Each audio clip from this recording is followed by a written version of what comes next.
The letter arrived on a Tuesday afternoon, and I knew before opening it that Sharon Miller was going to make my life hell. I stood in my driveway in Phoenix, Arizona, staring at the official HOA letterhead while the desert sun beat down on my brand new metal roof. The roof that had cost me $40,000. The roof that was supposed to save everyone in the neighborhood money. I ripped open the envelope and read the first line.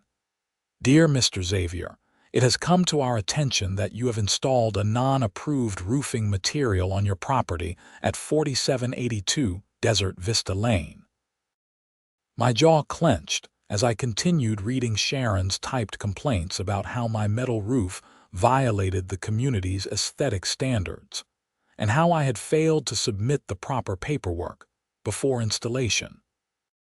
The letter concluded with a demand that I either remove the roof within 30 days or face daily fines of $200.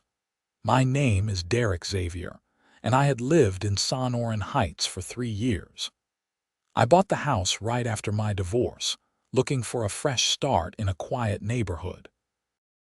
The HOA had seemed reasonable at first, but that was before Sharon Miller became president. She was a 52-year-old woman with too much time on her hands and a pathological need to control everything within a 5-mile radius of her property. I pulled out my phone and called my contractor, Miguel Santos. He picked up on the third ring.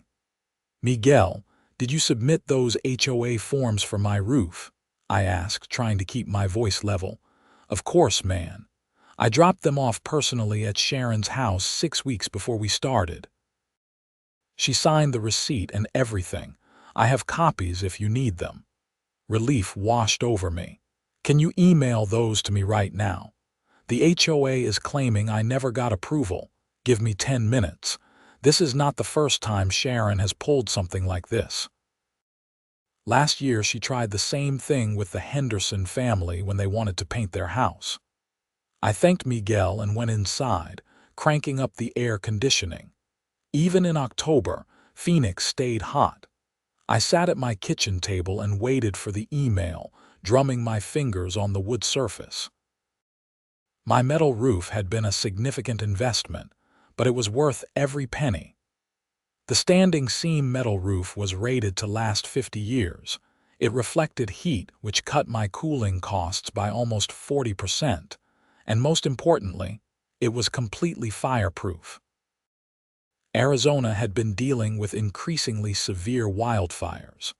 Just last summer, a brush fire had come within 2 miles of our neighborhood.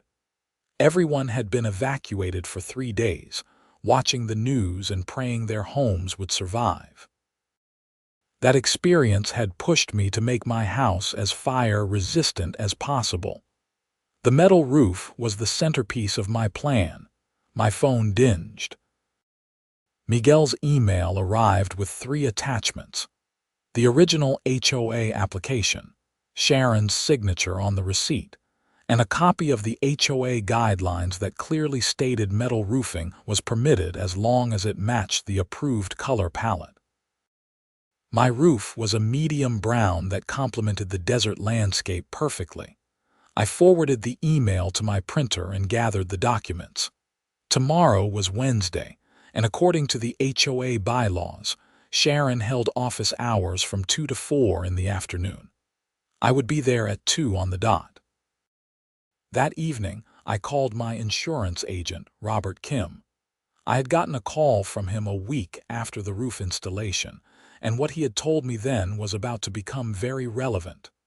Robert, it's Xavier. I need you to send me that letter you mentioned about the insurance rates. The one about your metal roof. Sure thing. That was excellent news for everyone in your neighborhood. Give me a few minutes. While I waited, I made dinner and tried not to think about the $200 daily fines Sharon was threatening. Even with the documents proving I had submitted everything correctly, I knew she would fight me. She had a reputation for being vindictive. Robert's email arrived as I finished eating. I opened the attachment and smiled for the first time since receiving Sharon's letter. The insurance company had assessed my metal roof and determined that it significantly reduced fire risk for not just my property, but for the surrounding homes as well. Because of this, they were lowering the insurance premiums for every house within 200 feet of my property by 15%. 15%. That was substantial. My neighbors would save anywhere from $300 to $600 annually because of my roof. I had received thank you notes from at least a dozen families when the insurance company had sent out the notices. The savings would continue year after year, adding up to thousands of dollars over time. I printed Robert's letter and added it to my growing pile of evidence. Then I did something I probably should have done weeks ago. I looked up the HOA bylaws online and started reading through them carefully. The Sonoran Heights HOA had been established in 1998, and the bylaws reflected the concerns of that era. But there was something interesting in Section 12, Paragraph 4. Any modification that demonstrably improved property values or reduced costs for multiple homeowners could not be denied by the HOA board. This was my ace in the hole. I took screenshots and printed those pages too. The next afternoon, I arrived at Sharon's house at exactly 2 o'clock. She lived in one of the larger homes in the neighborhood, a sprawling ranch-style property with an immaculate lawn that must have cost a fortune to maintain in the desert. I rang the doorbell and waited. Sharon opened the door wearing a white tennis outfit and holding a glass of white wine. Her blonde hair was pulled back in a tight ponytail, and her expression soured the moment she saw me. "Derek, I suppose you received my letter." "I did. We need to talk about it." She sighed dramatically. "If you are here to beg for an extension, I might be willing to grant you 45 days instead of 30. But that roof has to go. It is an eyesore and it violates our community standards. I submitted all the required paperwork 6 weeks before installation. I have proof." I held up my folder of documents. Sharon's eyes narrowed. "I have no record of receiving any such paperwork. If you failed to follow proper procedures, that is your problem, not mine. Your signature says otherwise." I pulled out the receipt and handed it to her. She barely glanced at it. "This could be forged. I sign dozens of documents every week. I cannot be expected to remember every single form that crosses my desk. So you are claiming my contractor forged your signature. I am saying I have no memory of approving a metal roof. And even if I did sign something, which I am not admitting, the board has the right to revoke approval if the finished product does not meet our standards." I pulled out my phone and showed her photos of the completed roof. The color is desert sand brown, which is on the approved list. The style is standing seam, which is explicitly permitted in the HOA guidelines. Everything about this roof complies with your rules. Sharon took a sip of her wine.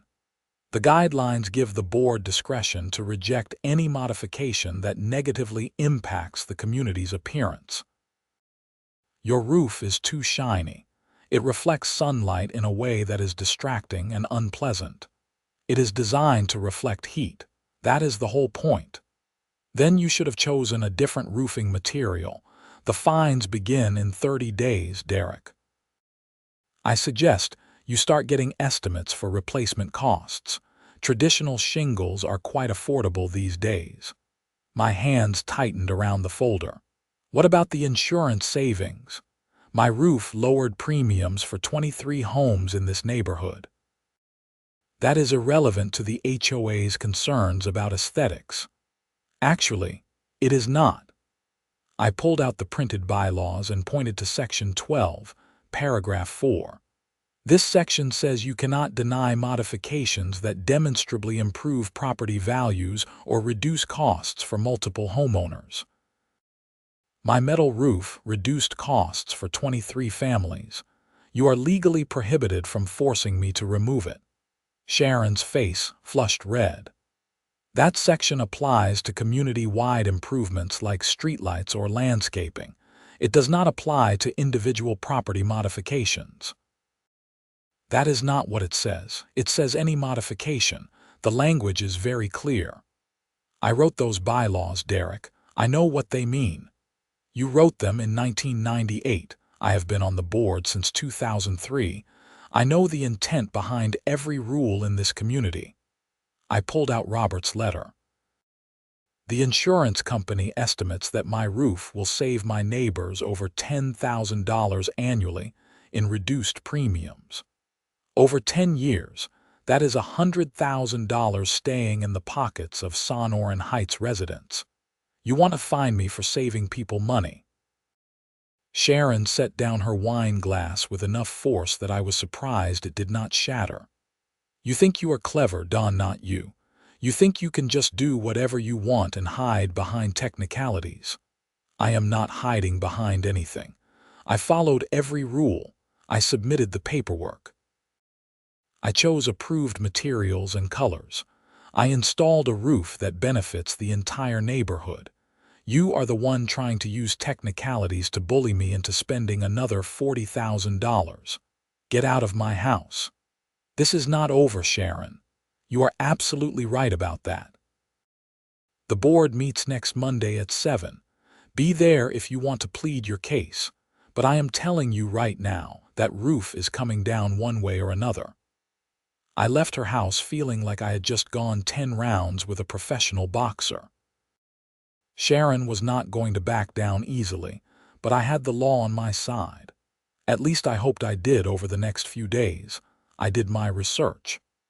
I contacted a real estate attorney named Patricia Hayes who specialized in HOA disputes. She agreed to review my documents for a consultation fee of $300. It was money well spent. Patricia called me back on Friday afternoon. Derek, you have an excellent case. The HOA bylaws are crystal clear on this point. Sharon cannot force you to remove a modification that benefits other homeowners financially. The insurance savings are documented and substantial. If she pursues this, you can sue the HOA for harassment and likely win. What should I do at Monday's meeting? Present your evidence calmly and professionally. Make sure every board member sees the insurance letter in the bylaw section. If they vote to fine you anyway, I will draft a cease and desist letter. If they ignore that, we will file suit. HOAs lose these kinds of cases all the time because board members let personal feelings override the rules. That is exactly what Sharon is doing. I know her type. She is used to intimidating people into compliance. The moment someone stands up to her with actual legal backing, she usually folds. But be prepared for her to make things ugly before she backs down. I thanked Patricia and spent the weekend preparing for Monday's meeting. I made copies of all my documents for each board member. I rehearsed what I would say, trying to strike a balance between firm and respectful. The HOA board consisted of 5 people. Sharon as president, Tom Hendricks as vice president, Linda Wu as treasurer, James Patterson as secretary, and Carol Donovan as member-at-large. I had met all of them at various neighborhood events. Tom was a retired firefighter, which I hoped would work in my favor given the fire resistance angle. Linda was an accountant who would probably appreciate the financial benefits. James was a high school teacher, quiet and thoughtful. Carol was harder to raid, a corporate executive who seemed to defer to Sharon on most issues. Monday evening came too quickly. The meeting was held in the community center, a small building near the neighborhood entrance. I arrived 15 minutes early and found about 30 other residents already there. Word had spread about my situation and people were interested in the outcome. My next-door neighbor, Frank Morrison, waved me over. Derek, hang in there tonight. A bunch of us are ready to speak on your behalf if needed.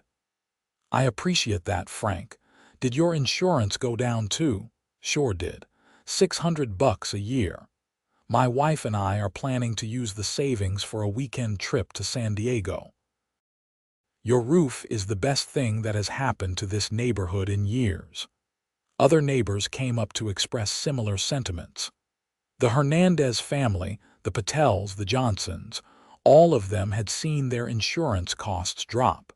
I started to feel more confident. Sharon could not ignore this many satisfied residents. At 7 sharp, Sharon called the meeting to order. She sat at a long table with the other board members, looking every bit the imperious HOA president. She was wearing a navy blue blazer that probably cost more than my monthly mortgage payment. Good evening, everyone. We have quite a crowd tonight. The first item on our agenda is the violation at 4782 Desert Vista Lane regarding an unauthorized roof installation. Xavier, please come forward.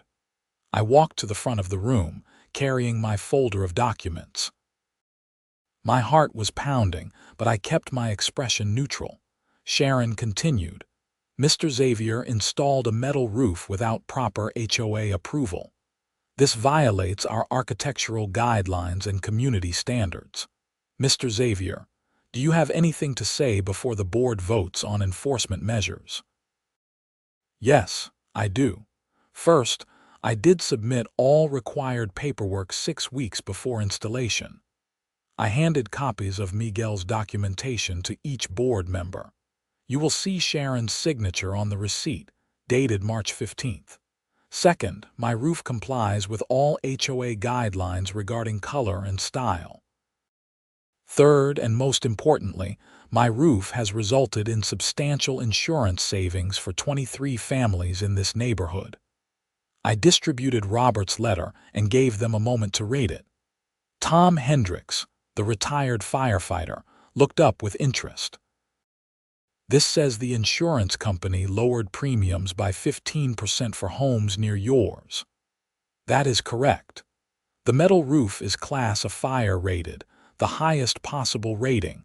It cannot burn and it does not allow embers to penetrate. In an area prone to wildfires, this significantly reduces risk for surrounding properties. Linda Wu, the treasurer, was studying the numbers. This is over $10,000 annually in savings for affected residents. That is substantial. Sharon interrupted. The amount of savings is irrelevant. Derek did not receive approval from the board before proceeding with this installation. I have your signature right here saying I did receive approval, I said, keeping my voice level. I do not recall signing that document. It could have been included in a stack of papers I was rushing through.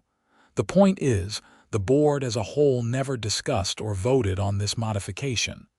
Tom spoke up. Sharon, I have been on this board for 6 years. We have never required full board votes for roofing replacements as long as the colors and materials are on the approved list. When the Kowalskis replaced their roof 2 years ago, you approved it yourself without bringing it to the board. Sharon's jaw tightened. That was different. Their roof was traditional shingles that matched the neighborhood aesthetic. But metal roofing is on our approved materials list, James Patterson said, flipping through his copy of the guidelines. It says right here in Section 8, Paragraph 2, approved roofing materials include asphalt shingles, clay tiles, slate and metal standing seam. Derek's roof is standing seam metal. He is in compliance. The guidelines give the board discretion to reject installations that negatively impact the community, Sharon insisted. I pulled out my copy of the bylaws. They also include Section 12, Paragraph 4, which states that modifications that demonstrably improve property values or reduce costs for multiple homeowners cannot be denied. My roof has reduced costs for 23 families. According to our own bylaws, the board cannot force me to remove it. Carol Donovan spoke for the first time. Sharon, did you really sign this receipt? I sign hundreds of documents. I cannot possibly remember each one. But you are not denying that this is your signature. Sharon hesitated. It looks like my signature, but that does not mean I understood what I was signing. Tom shook his head. That is not how this works. If you signed an approval, the approval stands. And even if you had not signed it, Derek is right about Section 12. I remember when we added that provision specifically to encourage improvements that benefit multiple residents. As a firefighter, Tom continued, I have to say that Derek's roof is exactly the kind of upgrade we should be encouraging. We came way too close to disaster last summer. If that fire had reached our neighborhood, houses with traditional shingle roofs would have been in serious danger. Metal roofs do not burn. They do not let embers through. They protect not just the house they are on, but neighboring houses too. Linda nodded. And from a financial perspective, the insurance savings are ongoing. This is not a one-time benefit. Every year, 23 families will save a combined $10,000. That is a significant economic impact for our community. Sharon looked around the table and realized she was losing control. This is not about fire safety or insurance costs. This is about maintaining the character of our neighborhood. We have standards for a reason. What standard is Derek violating? James asked. His roof is an approved color and an approved material. It is well installed and professionally done. I drive past his house every day and I think it looks great. Frank Morrison stood up in the audience. Can I say something? Sharon looked annoyed. This is a board discussion. The bylaws allow resident input during violation proceedings, Tom said. Go ahead, Frank. My house is right next to Derek's. I have the best view of his roof of anyone here. It looks fantastic. It is clean, modern, and it fits the neighborhood perfectly. More importantly, my insurance dropped by $600 this year because of his roof. That is real money. My family benefits directly from what Derek did, and I am grateful for it. Another resident stood up. My insurance went down by $400. I have 3 kids and that money is going toward their college fund. Thank you, Derek. More residents began standing and sharing their stories. The Patel family saved $500. The Johnsons saved $380. The Hernandezes saved $450. Person after person talked about how Derek's metal roof had positively impacted their finances. Sharon tried to regain control. That is enough. The board has heard sufficient input. But Tom was not done. I move that we dismiss the violation against Derek Xavier. He followed proper procedures. His roof complies with all guidelines and it has provided substantial benefits to the community. I second the motion, Linda said immediately. We have not finished discussing this, Sharon protested.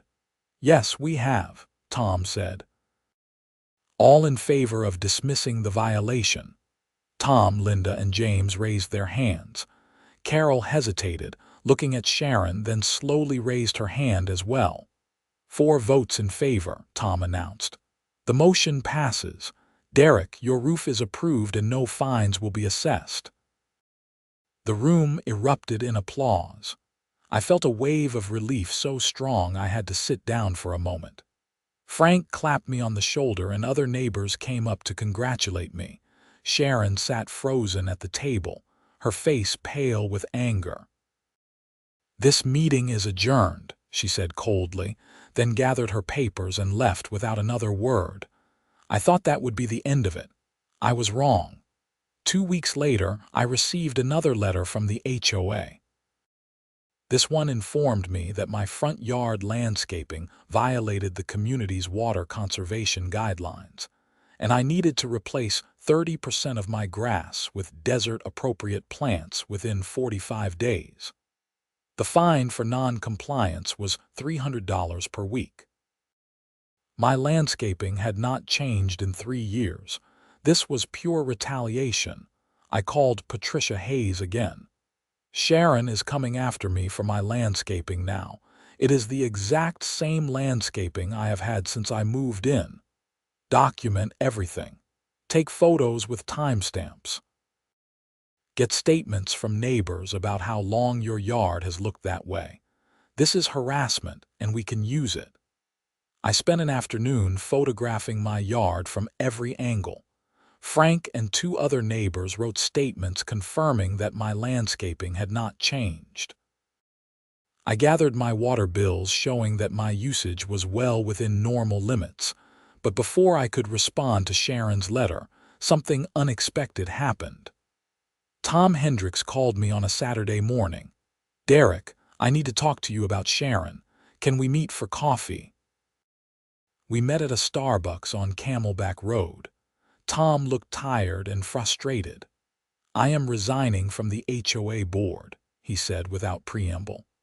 "I have been trying to work with Sharon for 6 years and I am done. But before I go, I want to give you some information that might help protect you." He slid a folder across the table. "Sharon has been selectively enforcing HOA rules for years. These are copies of violations she has filed against residents who have crossed her in some way. Meanwhile, her friends get away with much more serious violations without any consequences." I opened the folder and started reading. Sharon had fined a single mother $3,000 for having a trampoline in her backyard, but had ignored identical trampolines in the yards of board members. She had threatened legal action against a family for parking their RV on the street overnight, but allowed her neighbor to do it regularly. The examples went on and on. "This is discrimination," I said. "It is selective enforcement, which is legally actionable. If she comes after you again, use this. Show that she is targeting you specifically while allowing others to do the same things. A good lawyer will tear her apart." "Why are you giving me this?" Tom sighed. "Because I am tired of watching her bully people. I became a board member to help the community, not to be part of Sharon's personal vendetta squad. The roof situation was the last straw. You did everything right, you benefited the neighborhood, and she still tried to destroy you over it. That is not leadership, that is tyranny." I thanked Tom and took the folder home. That night, I went through every document carefully. The pattern was clear and damning. Sharon used her position to punish people she disliked and reward her friends. It was exactly the kind of abuse of power that gave HOAs a bad reputation. On Monday, I sent Sharon a response to her landscaping violation letter. I attached my photos, my neighbor's statements, and my water bills. I also included a cover letter that Patricia helped me write. The letter politely but firmly stated that my landscaping had not changed in 3 years, that it complied with all HOA guidelines, and that any attempt to fine me would be viewed as retaliatory harassment given the recent roof dispute.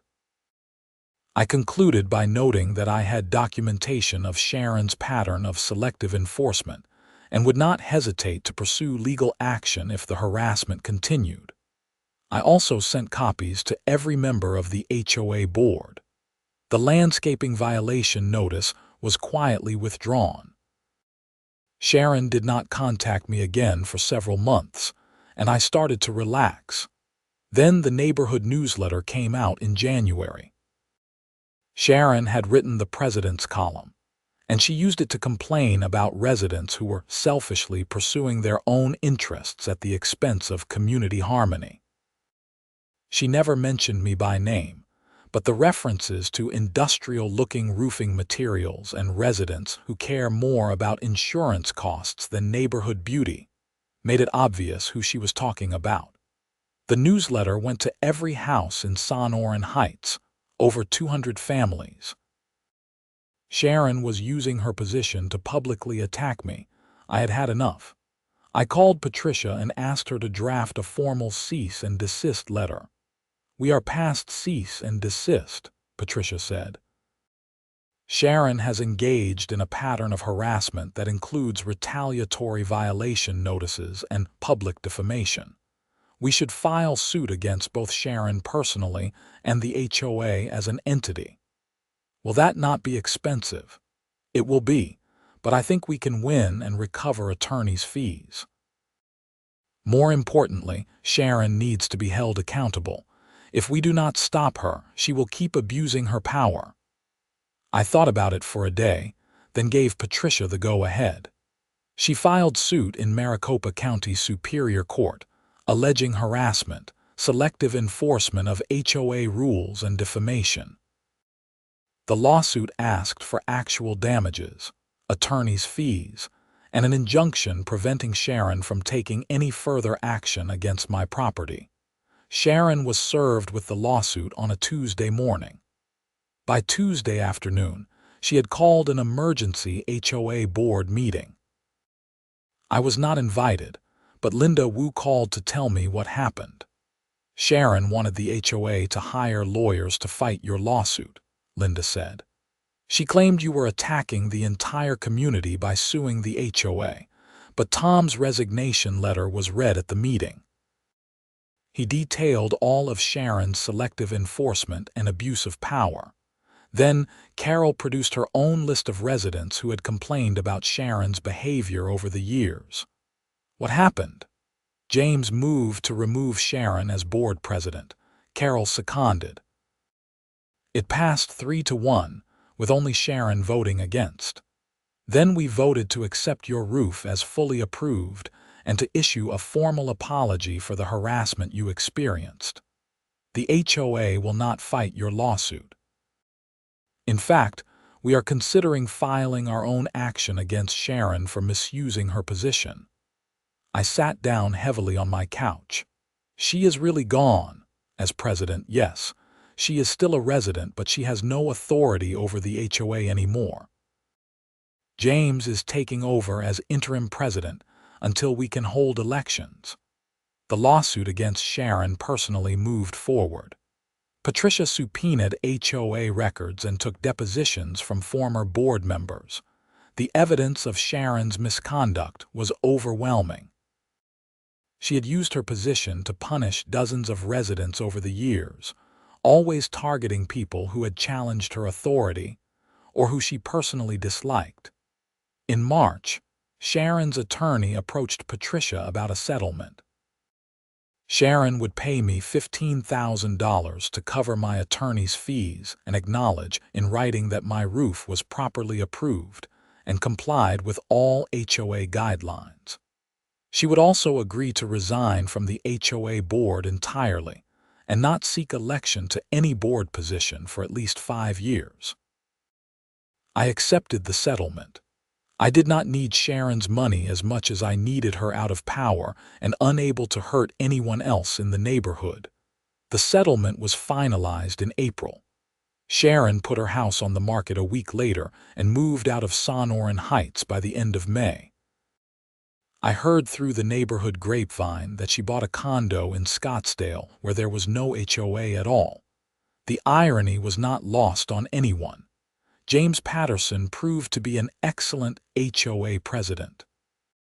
He was fair, reasonable, and focused on actually helping the community rather than controlling it. One of his first initiatives was to update the HOA guidelines to explicitly encourage fire-resistant improvements like metal roofs, concrete siding, and ember-resistant vents. Your roof started a conversation about wildfire preparedness, James told me at a neighborhood barbecue in June. We have had 8 more families install metal roofs in the past 4 months. Our insurance company representative said Sonoran Heights is becoming a model community for fire resistance. The insurance savings continued to add up. By the end of the first year, my metal roof had saved my neighbors over $12,000 in premiums. By year 2, 4 more houses in the neighborhood had gone metal, creating even more savings. The insurance company sent a representative to speak at an HOA meeting about how our community's proactive approach to fire safety was exceptional. My own house became something of a neighborhood landmark. People would point it out to visitors as the roof that started the revolution. New residents would ask me about the installation process and costs. I became an informal consultant for anyone considering similar upgrades. Miguel Santos, my contractor, sent me a bottle of expensive whiskey as a thank you gift. The publicity from my situation had brought him a dozen new clients in the area. His business was booming. Frank Morrison installed a metal roof the following summer. My insurance guy said I would save $800 a year, Frank explained as we watched Miguel's crew work. But honestly, after last year's fire scare, I just want the peace of mind. If embers start raining down, I know my house will not burn. The fire he mentioned was not hypothetical. In July, another wildfire broke out in the mountains north of Phoenix.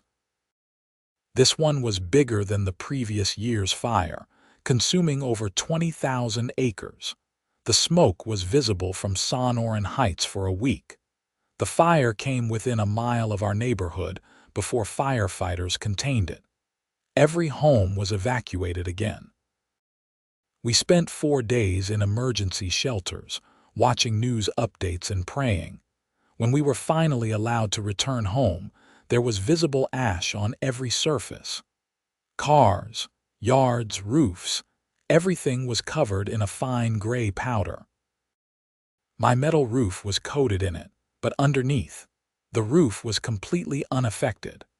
I sprayed it clean with a garden hose in about 20 minutes. Some of my neighbors with traditional asphalt shingle roofs found that embers had burned small holes in their shingles. Nothing catastrophic, but enough to require repairs. The contrast was stark and powerful. The next HOA meeting had record attendance. James presented a proposal to offer low-interest loans to any homeowner who wanted to install fire-resistant roofing. The HOA had reserve funds that were not being used, and investing in community safety seemed like a perfect use for that money. The proposal passed unanimously. Within 6 months, 30 more homes had upgraded to metal roofing. Sonoran Heights went from having one metal roof to having over 40. The insurance industry took notice. Our neighborhood became a case study in community-wide fire mitigation. The Insurance Institute for Business and Home Safety sent researchers to study our approach. Articles appeared in trade publications. Sonoran Heights became known as a model for proactive wildfire defense. And it all started because Sharon Miller tried to fine me for installing a roof she personally disliked. Looking back, I realized that Sharon had done me a favor. If she had just accepted my roof quietly, it would have been one house with a smart upgrade. But her over-the-top reaction forced me to research the rules, gather evidence, and make a public case for fire-resistant construction. That public process educated the entire neighborhood about the benefits of metal roofing and wildfire preparedness. Sharon's bullying and harassment had backfired spectacularly. Instead of forcing me to tear down my roof, she had sparked a community-wide movement that made Sonoran Heights one of the safest neighborhoods in Phoenix. I was working in my garage one Saturday afternoon in October, almost 2 years after the initial conflict, when a car pulled up. A woman in her 30s got out looking nervous. "Are you Derek Xavier?" she asked. "That is me. Can I help you? My name is Rachel Foster. I just moved into a house 3 streets over. The HOA sent me a violation notice about my solar panels and someone told me you might be able to help." I smiled and invited her in for coffee. As she explained her situation, I realized that Sharon might be gone, but the work of keeping the HOA accountable was never really finished. "Here is what you need to do," I said, pulling out my laptop. "First, check the HOA bylaws online. Make sure you know exactly what rules apply to your situation. Second, Document everything. Photos, emails, receipts, all of it. Third, do not be afraid to stand up for yourself. HOAs have power, but they are not above the law. Rachel took notes as I walked her through the process I had used. I heard about what happened with your roof. That is why I came to you. I was so worried about the violation notice, but now I feel like maybe I can fight this. You absolutely can. And if you need help, there are good people on the board now who will listen. James Patterson is a great president. He actually cares about fairness. Rachel left with a folder full of information and a much more confident expression. A week later, she sent me a text saying the HOA had withdrawn the violation notice after she showed them that her solar panels complied with all relevant guidelines. More people started coming to me with HOA problems. I became the neighborhood expert on dealing with board disputes. I never charged anyone for advice. I just remembered how alone I had felt when Sharon's first letter arrived, and I wanted to make sure no one else had to feel that way. James asked me to join the HOA board during the next election cycle. I declined. I had no interest in being part of the bureaucracy, but I did agree to serve on an advisory committee focused on updating the HOA guidelines to be clearer and more homeowner-friendly. We spent 6 months reviewing every rule and regulation. We eliminated outdated provisions, clarified ambiguous language, and added protections against selective enforcement. The new guidelines were published in March and were some of the most progressive HOA rules in Arizona. My metal roof continued to perform flawlessly. Summers were brutal in Phoenix, with temperatures regularly exceeding 110 degrees. But my cooling costs stayed low because the roof reflected so much heat. Monsoon storms brought intense rain and hail. My roof shed water perfectly and was not dented by even the largest hailstones. Traditional asphalt shingle roofs in the neighborhood started to show their age. Shingles cracked, curled, and fell off. Some of my neighbors needed repairs or replacements. Meanwhile, my metal roof looked as good as the day it was installed. The financial benefits kept accumulating. Lower cooling costs saved me about $800 per summer. Reduced insurance premiums saved another $600 annually. No maintenance or repair costs saved even more. Over the life of the roof, I estimated I would save over $50,000 compared to traditional roofing, and my neighbors kept saving money too. The insurance discounts expanded as more houses went metal. Eventually, the insurance company lowered rates for the entire neighborhood by 10%, citing Sonoran Heights as a low-risk community. 3 years after the initial conflict, I was interviewed by a Phoenix television station doing a story on wildfire preparedness. The reporter asked me about the HOA fight. It was frustrating at the time, I admitted. But looking back, I am glad it happened. The conflict forced important conversations about safety and community values. We became a better neighborhood because of it. The segment aired during the evening news. My phone rang constantly for the next week with people asking questions about metal roofing and HOA disputes. I gave the same advice to everyone. Know your rights, document everything, and do not be afraid to stand up to bullies. Sharon Miller never returned to Sonoran Heights. I heard occasional rumors about her, usually involving complaints about condo board policies or disputes with neighbors. Some people never changed, but Sonoran Heights did change. The neighborhood became tighter, more cooperative, and more focused on genuine community improvement rather than petty rule enforcement. The HOA went from being something residents feared to something they respected. Frank Morrison summed it up perfectly at a 4th of July block party. Remember when we all used to dread getting letters from the HOA? Now when I see that envelope, I figure it is actually something useful like information about a community event or a legitimate safety issue. That is how it should be. I raised my beer in agreement. The fireworks started a few minutes later, bright explosions of color against the dark desert sky. I looked up at my metal roof, barely visible in the darkness, and felt genuinely grateful for the strange journey that had led me here. A roof is just a roof, I thought. But sometimes standing up for what is right, even over something as simple as a roof, can change everything. The neighborhood kids ran around the cul-de-sac with sparklers while adults chatted and laughed. Music played from someone's portable speaker.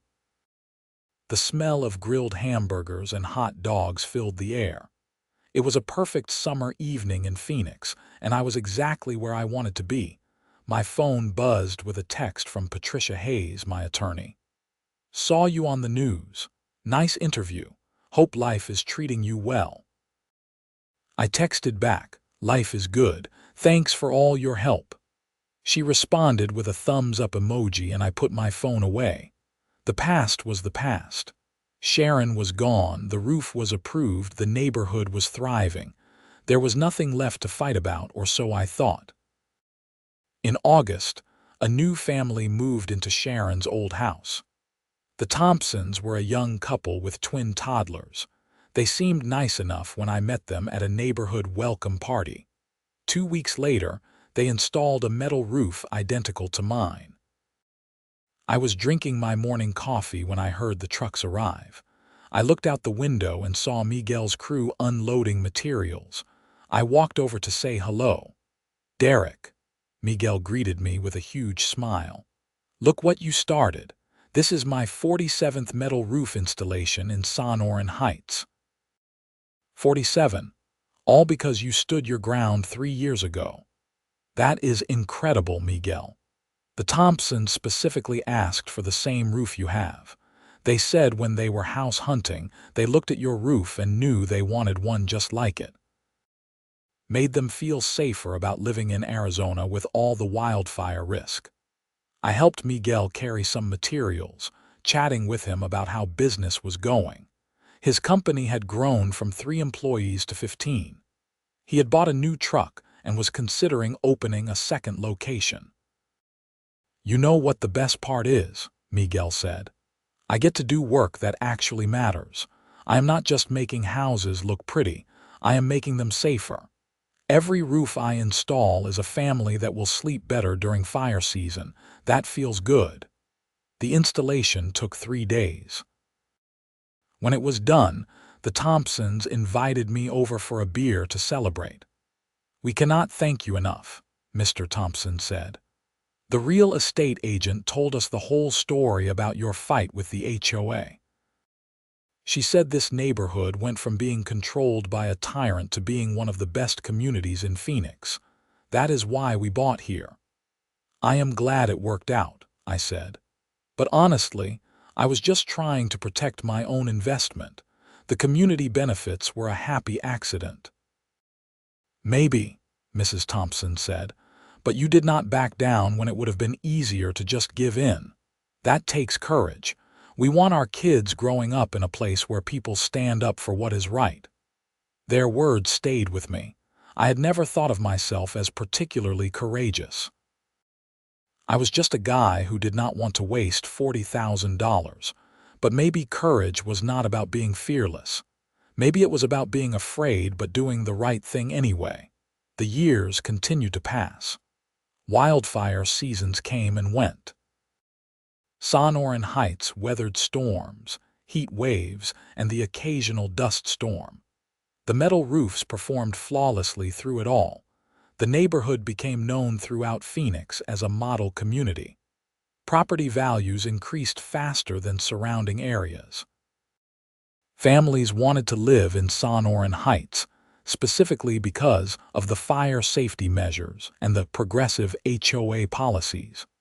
James Patterson served as HOA president for 5 years before stepping down to spend more time with his grandchildren. He was replaced by Linda Wu, who continued the tradition of fair and reasonable governance. The HOA board meetings were well attended but rarely contentious. Decisions were made based on what actually benefited the community, not on personal vendettas or power trips. I occasionally thought about Sharon Miller and wondered if she ever realized that her attempt to destroy me had actually made me a neighborhood hero. Probably not. People like Sharon rarely engaged in that kind of self-reflection, but I did not waste much time thinking about her. I was too busy living my life, enjoying my home, and appreciating the community that had grown stronger through adversity. 5 years after the initial conflict, the insurance company published a white paper about Sonoran Heights as a case study in community risk reduction. The paper detailed how a single homeowner's decision to install fire-resistant roofing had catalyzed neighborhood-wide changes that reduced insurance claims by over 60%.